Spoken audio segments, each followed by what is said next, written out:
حکومت نے لیوی 9 روپے بڑھا کر پیٹرول 13 روپے 18 پیسے مہنگا کر دیا. نئی قیمت 310 روپے 71 پیسے مقرر. ہائی سپیڈ ڈیزل کے نرخ بھی 13 روپے 80 پیسے بڑھا دیے گئے. قیمت 323 روپے 71 پیسے فی لیٹر ہو گئی.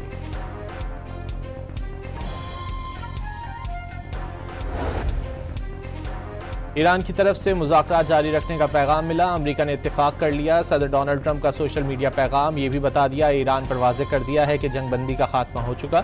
نیو یارک پوسٹ سے گفتگو میں اپنے قتل کی صورت میں ایران پر شدید ترین بمباری کی وصیت کر دی. کہا انہیں کچھ ہو جائے تو ایران پر ایسی بمباری کی جائے جو پہلے کبھی نہ دیکھی گئی ہو.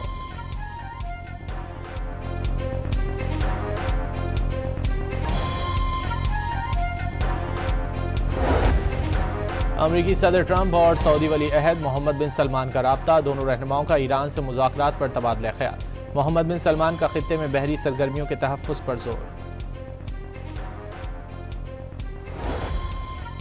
ایران نے امریکہ سے مذاکرات جاری رکھنے کی درخواست سے متعلق امریکی صدر کا دعویٰ مسترد کر دیا. ترجمان ایرانی وزارت خارجہ نے واضح کیا صرف قطری ثالثوں کا دورہ ایران قبول کیا. خبر رائٹرز کے مطابق ترجمان وزارت خارجہ نے خبردار کیا ہے کہ اگر امریکہ مفاہمتی یادداشت کی کسی بھی شق کی خلاف ورزی کرتا ہے تو ایران بھی اسی نوعیت کا جواب دے گا.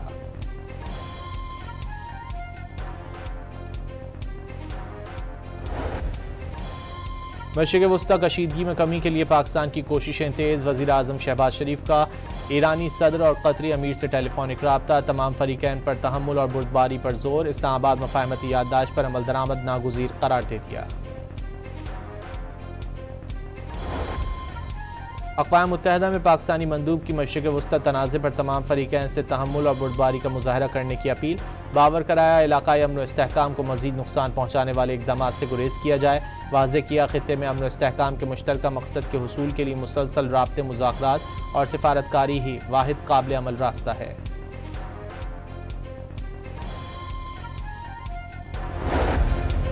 امریکہ میں پاکستانی سفیر رضوان سعید شیخ کی صدر ورلڈ بینک سے ملاقات. فیفا ورلڈ کپ کے لیے پاکستان میں تیار آفیشیل فٹ بال ٹرائنڈا صدر ورلڈ بینک کو پیش کی. پاکستان اسپورٹس سے عالمی برادری کو ایک دوسرے کے قریب لانے کے لیے کردار ادا کر رہا ہے. رضوان شیخ کی گفتگو.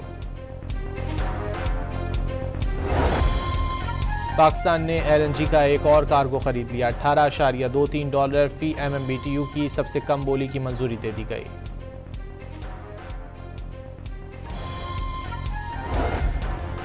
چین میں سیلاب سے متاثرہ سانپوں کے فارم سے تقریباً 900 سانپ پانی میں بہہ گئے. فارم انتظامیہ کے مطابق ان سانپوں میں انتہائی زہریلے کوبرا بھی شامل ہیں. حکام کی جانب سے مقامی آبادی کو محتاط رہنے کی ہدایت جاری. متاثرہ علاقوں میں تلاش کا آپریشن شروع کر دیا گیا.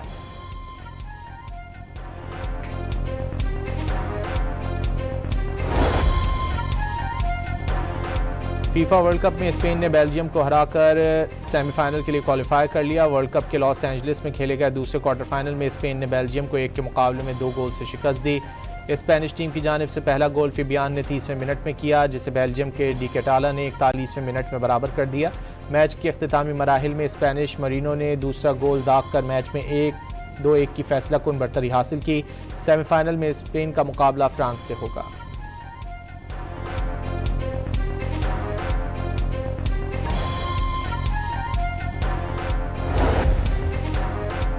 غزہ کے فنکاروں کا مصری فٹ بال ٹیم کے کوچ کو ساحل سمندر پر منفرد آرٹ کے ذریعے خراج تحسین. ریت پر پینٹنگ بنا کر حسام حسن کو انسانیت کا ضمیر قرار دے دیا. حسام حسن نے ورلڈ کپ میں فلسطینی پرچم بلند کر کے فلسطینی عوام سے اظہار یکجہتی کیا تھا.